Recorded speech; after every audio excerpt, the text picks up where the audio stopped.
Bonsoir à tous, ravi de vous retrouver comme chaque soir en direct sur KTV. Nous sommes le mardi 3 novembre et à la une de cette édition. Est-il donc raisonnable de reconfiner le pays tout en laissant les écoles ouvertes? C'est la question que beaucoup se posent après les annonces du président de la République. En attendant d'y voir plus clair sur l'efficacité de ces nouvelles mesures de restriction de liberté, un protocole renforcé va être appliqué dans les établissements scolaires de Lille. Le rectorat a donné plusieurs consignes et demande de ne pas relâcher les efforts. Même si pour l'heure, Gilles Albou le certifie avec force, aucun cluster n'a été détecté dans les écoles de Lille. Au montage, Leslie Vimenet.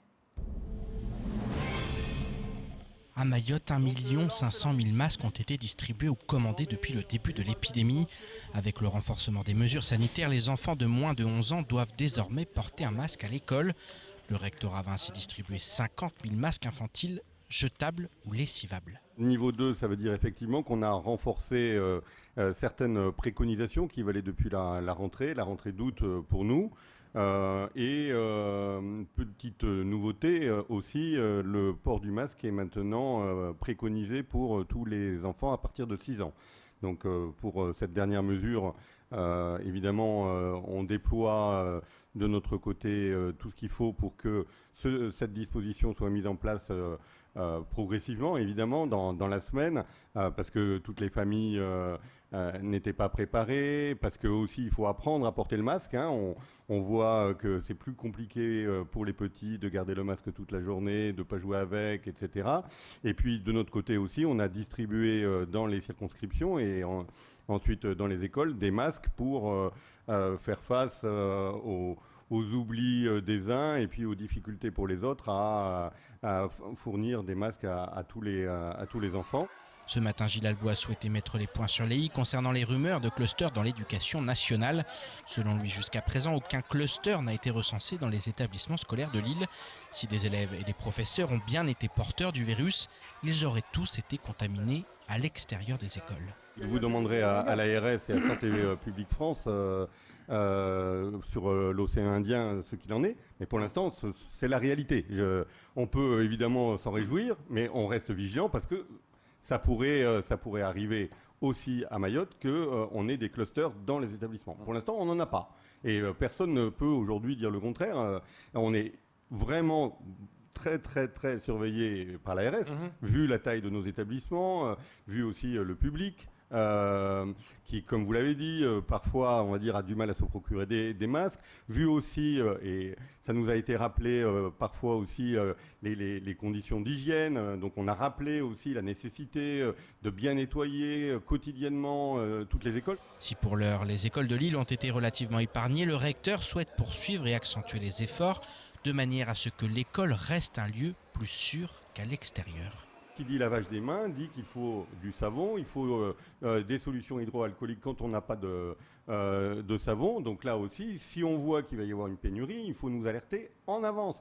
Les communes, l'éducation nationale ont le devoir de mettre tout ce qu'il faut. Donc par prévention, là aussi, à partir de lundi, on a distribué des dizaines de litres de solutions hydroalcooliques dans les établissements. Là aussi, pour, alors pas faire des stocks, parce qu'on sait que dès qu'on fait des stocks, les stocks disparaissent plus vite qu'ils ne devraient. Mais là aussi, pour être sûr qu'on n'aura pas ces difficultés. Donc vous voyez tous ces points, le nettoyage des mains, le port du masque, le nettoyage régulier, la ventilation, la bonne communication sur les cas contacts, c'est une somme de mesures où, si on est vraiment vigilant sur chacune d'entre elles, évidemment, on va réduire la propagation. Au niveau national, le protocole prévoit un 6e point. Le ministre de l'Éducation veut en effet éviter au maximum le brassage des élèves. Une mesure difficile à mettre en place à Mayotte, les établissements de Lille étant pour la plupart en sureffectif. L'aéroport du département va-t-il enfin voir sa piste de décollage rallongée? Actuellement de 1930 mètres, la piste ne permet pas d'accueillir des avions gros porteurs, une situation qui ne favorise pas l'ouverture du marché aérien à la concurrence et qui freine le développement économique de Mayotte. C'est pour relancer ce projet que le Conseil économique, social et environnemental de Mayotte a appelé mardi dernier les autorités à démarrer les travaux dès que possible. Nous avons pu rencontrer le président du CESEM qui nous en dit plus, Ivan Rakotovao. Allonger la piste de l'aéroport maintenant. C'est l'appel lancé par le Conseil économique, social et environnemental de Mayotte aux autorités. Selon l'institution, ce projet longtemps repoussé est primordial pour la population. Vous comme moi, on a besoin d'aller à l'extérieur, d'aller se soigner, aujourd'hui notamment, en tout cas depuis quelques temps, lorsque on voit le niveau de saturation des services publics à Mayotte. Beaucoup de familles ont envie d'aller à l'extérieur, soit pour l'éducation de leurs enfants, soit pour se soigner, soit pour des stages, soit pour aller visiter la famille, leurs enfants qui sont scolarisés en métropole, parce qu'on a quand même aujourd'hui des milliers d'enfants qui sont scolarisés à l'extérieur. Donc, combien de parents pourront se payer un billet au tarif que nous avons aujourd'hui pour aller voir les familles? Donc, ce sont des questions aujourd'hui, le déplacement demain, c'est une question aujourd'hui vitale. Actuellement de 1930 mètres, la piste rallongée permettrait d'accueillir des avions gros porteurs et donc de nouvelles compagnies aériennes. Une stratégie qui devrait à terme faire baisser les prix des vols et doper les échanges économiques entre Mayotte et ses voisins. Mayotte doit être ouvert à son environnement. Circuler dans la région est devenu aujourd'hui très complexe.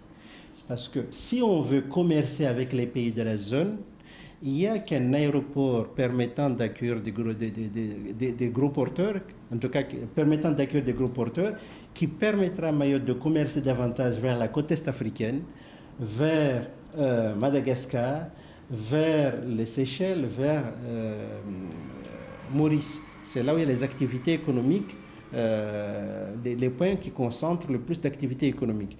Le Conseil économique, social et environnemental de Mayotte est optimiste sur l'avenir de l'aéroport, d'autant plus que le président Emmanuel Macron avait relancé le projet lors de sa visite en octobre 2019.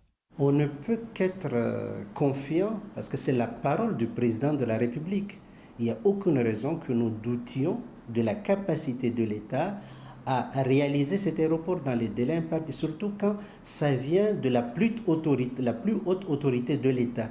Donc nous pensons fondamentalement et foncièrement, et je suis comme tous les Mahorais, nous attendons effectivement que ceux qui portent ce projet puissent effectivement prendre les mesures adéquates pour que le président puisse dire aux Mahorais, voilà ce que je vous avais promis, voilà les travaux ont démarré.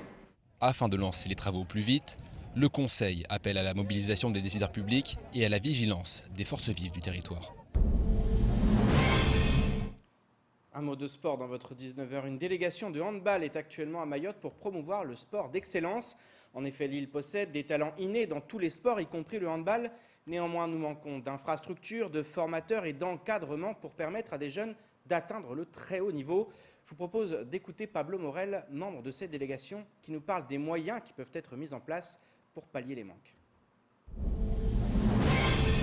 Je pense que l'enjeu il est double, ce que disait Bavou, c'est de commencer à envoyer peut-être les pépites d'aujourd'hui sur des structures de formation en métropole, comme les pôles espoirs ou les centres de formation. Donc c'est vrai que ça fait tôt, 14 ans, 14-15 ans, mais c'est vrai que vu qu'actuellement, les infrastructures, les structures de formation à Mayotte ne sont pas encore assez développées, c'est aussi l'autre volet de l'enjeu de ce projet-là. Après, je pense que Bavou en parlera mieux que moi, mais c'est évidemment de permettre à des pépites de pouvoir partir en métropole, mais c'est aussi et surtout donner des moyens ici pour former mieux et peut-être au fur et à mesure que les gamins puissent partir peut-être un peu plus tard. Mais voilà, donc ça je pense que c'est important.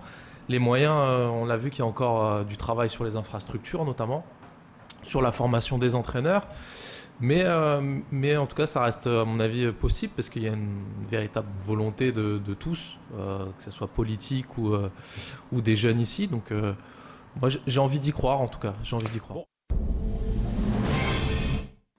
Je vous propose de regarder le reste de l'actualité locale avec notamment le bilan des coupures d'eau ou encore l'arrêt du tournage du film Le Destin de Meaux. Au montage, Leslie Vumenet. Ce lundi, le comité de suivi de la ressource en eau s'est réuni afin notamment de réaliser un premier bilan du passage à des coupures d'eau de 24 heures hebdomadaires. Il en ressort que les réserves d'eau sont stables, d'abord car les pluies ont permis de maintenir le niveau des retenues collinaires autour de 31% depuis 2 semaines. Ensuite parce que la production d'eau potable est restée stable, évoluant autour de 34 000 m3 par jour contre 36 000 en temps normal. Néanmoins, les autorités appellent la population à accentuer son effort d'économie en évitant notamment de surstocker l'eau. 44 000 kits hydroéconomes vont être distribués gratuitement à partir d'aujourd'hui à l'ensemble des usagers non institutionnels. Pour en récupérer un, il suffit de se rendre dans le CCAS de sa commune et d'y présenter sa dernière facture d'eau. En moyenne, un foyer équipé de kits hydroéconomes paiera sa facture d'eau 15% moins chère grâce aux économies qu'il génère. En attendant, les coupures d'eau de 24 heures sont maintenues jusqu'à nouvel ordre. Un premier long métrage à destination du cinéma est en cours de tournage à Mayotte. Il s'agit d'une libre adaptation du roman de Natacha Apana, Tropique de la violence. Le film produit par Carole Lambert s'appellera Le destin de Mo s'il voit le jour. En effet, dimanche soir, une partie de l'équipe du film a été prise pour cible par des voyous du côté de Kungu. Leur véhicule a été caillassé, l'une des pierres a cassé la vitre et l'un de ses occupants a reçu un pavé sur la tête. Si les nouvelles sont plutôt bonnes, sa remise en forme prendra beaucoup de temps. Au lendemain de l'agression, Carole Lambert indique que le tournage est arrêté pour le moment. L'équipe ne se sent pas en sécurité. Vendredi, j'étais une productrice heureuse. Aujourd'hui, je suis une productrice déprimée, explique Carole Lambert, qui affirme ne pas savoir quand reprendra le tournage, ni même s'il reprendra. Elle et son équipe comptaient mettre en scène la violence qui sévit à Mayotte, mais la triste réalité locale aura rattrapé la fiction.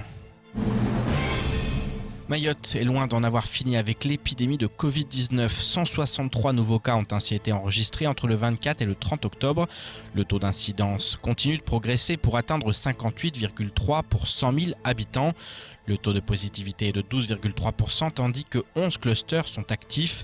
18 personnes sont hospitalisées, dont 6 en réanimation, soit 2 personnes de plus depuis mercredi dernier. Hier matin, une nouvelle disparition a été enregistrée. Cela porte à 45 le total de décès liés au coronavirus depuis le début de l'épidémie, dont 5 à La Réunion après évacuation sanitaire. Le défunt était une personne âgée de 44 ans, admise en réanimation depuis le 25 septembre dernier. L'ARS recommande la plus grande vigilance car les hospitalisations sont en hausse au CHM. L'institution rappelle que même en l'absence de symptômes, il est demandé à chacun de respecter la distanciation physique et d'appliquer les gestes barrières. Culture, avant de clore cette édition, 8 films sont à l'affiche du cinéma de Chirongui. Comme toujours, il y en a pour tous les goûts, entre films d'animation, films de genre et autres drames poignants. En ces temps anxiogènes, le cinéma constitue une bouffée d'air à consommer sans modération. Jaïdi Maoulida nous propose un tour d'horizon des films à ne manquer sous aucun prétexte ce mois-ci. Au montage, Leslie Vimenet.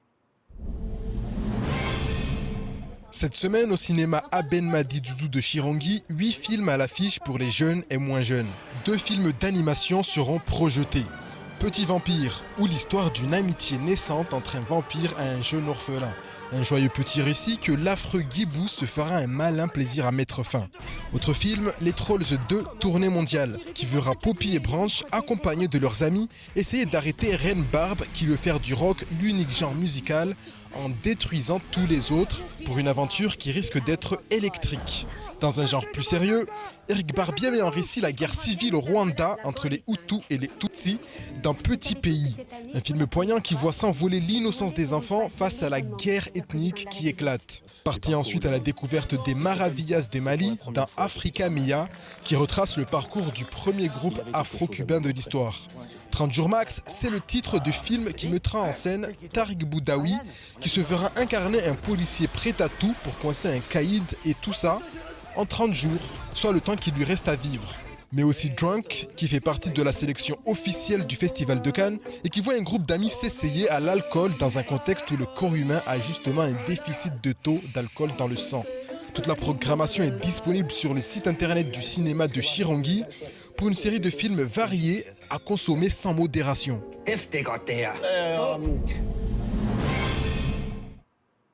Et retrouvez toutes les bandes annonces des films qui seront diffusés au pôle Aben Madi à l'issue de ce journal. C'est d'ailleurs ainsi que s'achève cette édition. Merci de nous rester fidèles sur KTV. Je vous donne pour ma part rendez-vous demain dès 19h pour tout connaître de l'actualité locale. Excellente soirée sur Kwesi.